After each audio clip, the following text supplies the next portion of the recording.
Chères téléspectatrices, chers téléspectateurs, bonjour. C'est un plaisir renouvelé pour moi de vous présenter votre émission Fiscalité sans frontières. Aujourd'hui, nous allons nous pencher ensemble sur le Sénégal.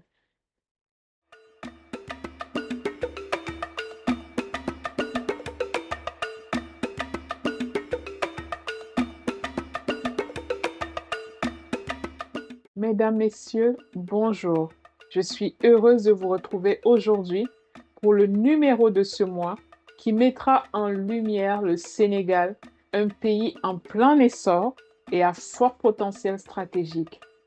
Je souhaite introduire ce numéro par une citation de l'entrepreneur Fatoumata Ba qui nous livre ici une vision percutante de l'Afrique et du rôle du Sénégal. L'Afrique, c'est le futur et le Sénégal en est l'une des portes d'entrée les plus prometteuses. Commençons par situer le Sénégal dans son contexte régional et institutionnel. Le Sénégal est l'un des pays les plus stables d'Afrique.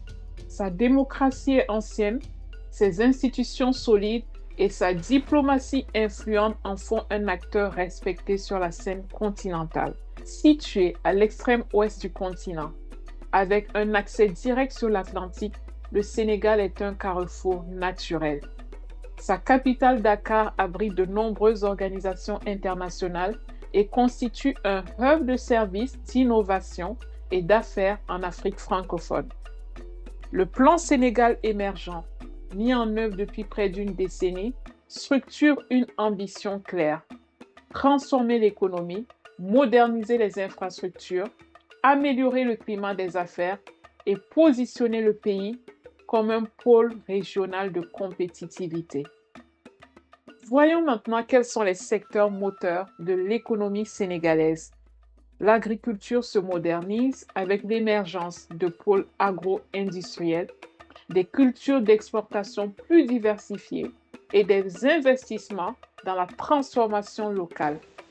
Le pays mise aussi sur l'énergie, le solaire, l'éolien et surtout les récentes découvertes de gaz offshore font du Sénégal un futur acteur énergétique clé de la sous-région. Dans les services, le numérique explose.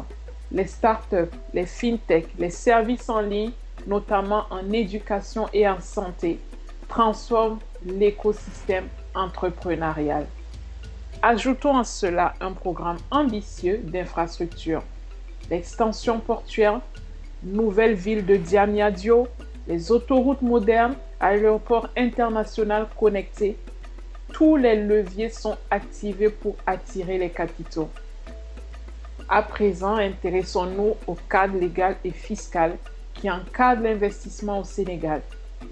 Le Sénégal applique les règles de l'espace OHADA, ce qui garantit une harmonisation juridique avec 16 pays africains.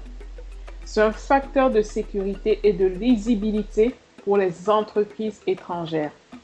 Le pays dispose également de tribunaux de commerce spécialisés, d'un guichet unique pour la création d'entreprises et d'un portail numérique pour de nombreuses démarches fiscales et administratives. En matière fiscale, l'impôt sur les sociétés est fixé à 30%, la TVA s'élève à 18%, et il existe également des allègements pour les jeunes entreprises innovantes, les secteurs prioritaires et les entreprises exportatrices. Le Sénégal est également signataire de conventions fiscales et membre du CIRDI pour la protection des investissements. Mais quels dispositifs concrets sont proposés pour inciter et sécuriser les investissements? Telle est certainement votre question. Le Code des investissements sénégalais prévoit deux régimes, l'agrément et la déclaration.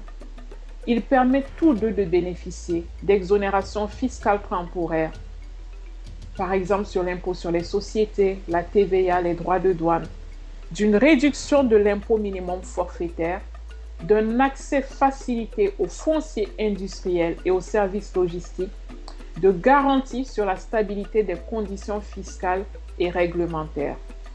La PIXA, qui est l'Agence pour la promotion des investissements et des grands travaux, accompagne les porteurs de projets à chaque étape de leur implantation. Des zones économiques spéciales, notamment à Diamniadio, viennent compléter l'arsenal incitatif du gouvernement sénégalais.